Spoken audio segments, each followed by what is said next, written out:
Hello and welcome back. Today we are making quite a fun Warhammer diorama, so let's jump in. And with any good project, it starts by cutting open a box. And it just so happens this one is Commander Dante, the Marine who just wants to have an eternal rest. So let's resurrect this poor fella and make him relive the destruction of Baal. And we start by snipping out all of his bits and gluing them together to make this beautiful model. And to paint him, we are going to use some very unique paints by Modo Neo, starting with chrome black, then silver chrome, and finally ending in a beautiful golden copper. Just make sure to wear a mask unless you really like the taste of paint. Now, I really like Dante as a character. He's just kind of this sad boy who just really wants a break. Maybe a little bit too relatable.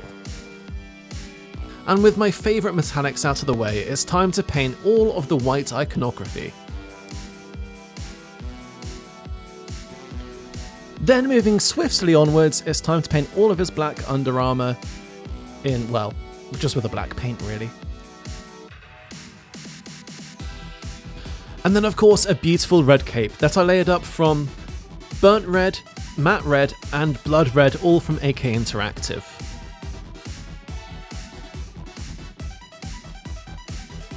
Then it's time to paint his tassels, and I stupidly cleared my SD card before checking, but don't worry, all you missed was some green on his crown and orange contrast paint over all of his jewels. So to end this journey, we are going to apply some black enamel wash all over his armour to add some contrast. Unfortunately, it did remove some of the shine, but we live and learn. But let's make the diorama. And with every diorama, I've stuck some foam onto some wood, and it's time to get carving. Now, I couldn't get leverage to cut everything, so the painful task of manually using these clippers to excavate this diorama took place, and oh boy, I really hope I never have to do that again.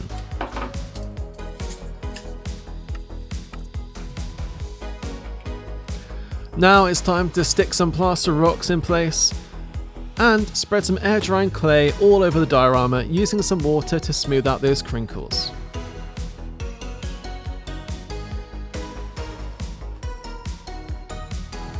And in any battle there are, or rather should be, some consequences, so here is our Blood Angel, or rather our future Dreadnought.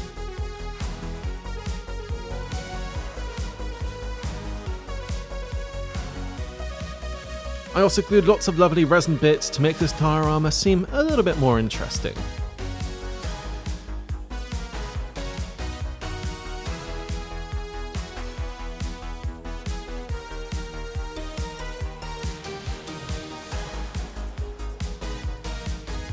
Now it's time for the Psychophage, a fearsome foe that does seem a bit overpowered, but I'm sure he has no match for our Dante. I then painted his carapace in Sigvald Burgundy, as well as those little weird spouts.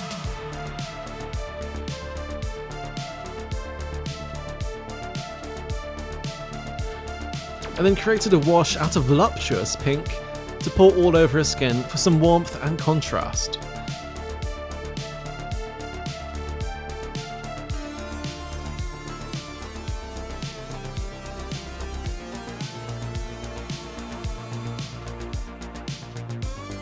Next was the bones and teeth, and some re-highlighting with some white paint.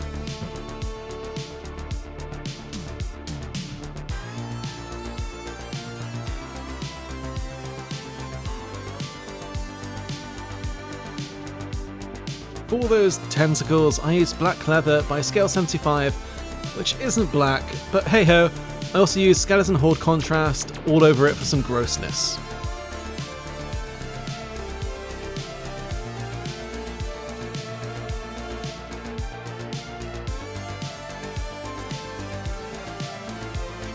And for all those tears over his skin, I used Croxgore Scale, some nice blue contrast.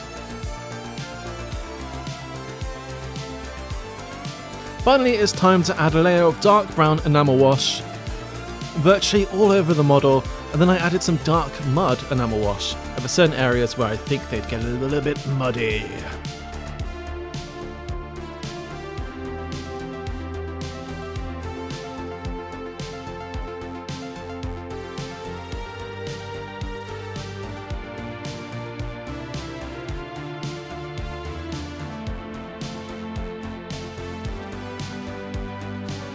After about 5 to 10 minutes, I removed the wash with some odourless spirits, which made me question if ghosts have a particular smell.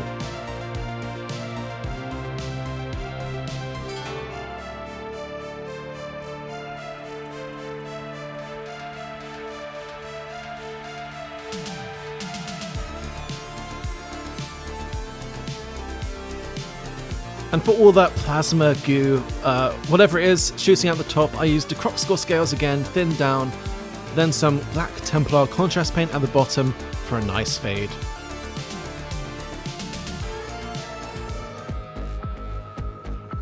Now that the clay has dried, let's add our second layer of clay.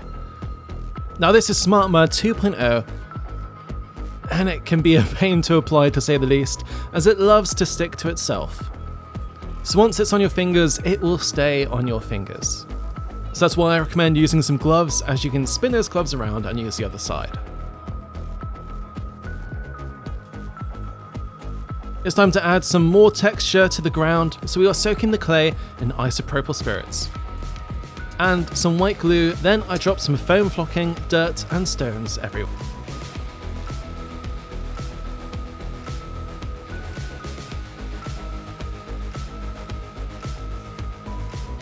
So the reason why we use IPA is that it breaks down the surface tension of the glue, so it glues everything together much easier.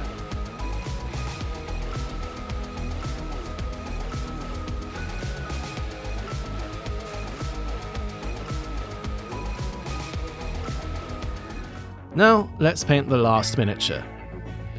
Sigvald Burgundy for the carapace once again, and we're painting his bone gun in bone colours, in this case Upshanti bone. I then painted all of the other details in the same colours as the Psychophage, but his blue brain was my favourite.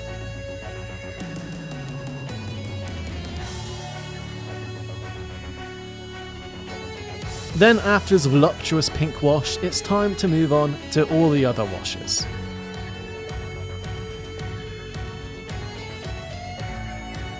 And with the minis out of the way, we can finally paint the diorama.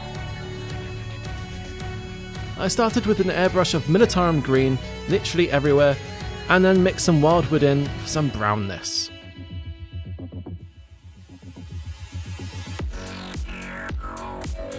After, I created some washes with green oil paints, and poured and placed it all over the diorama, and I think it adds some nice colour variation.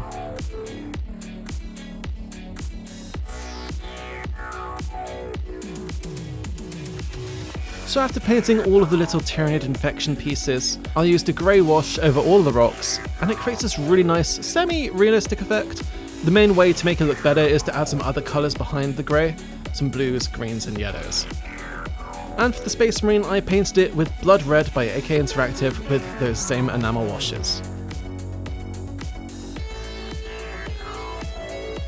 And before I put the final miniatures onto the diorama, I just want to say thank you so much. And if you enjoyed the video, make sure to give it a cheeky like and sub. And without further ado, let's check it out.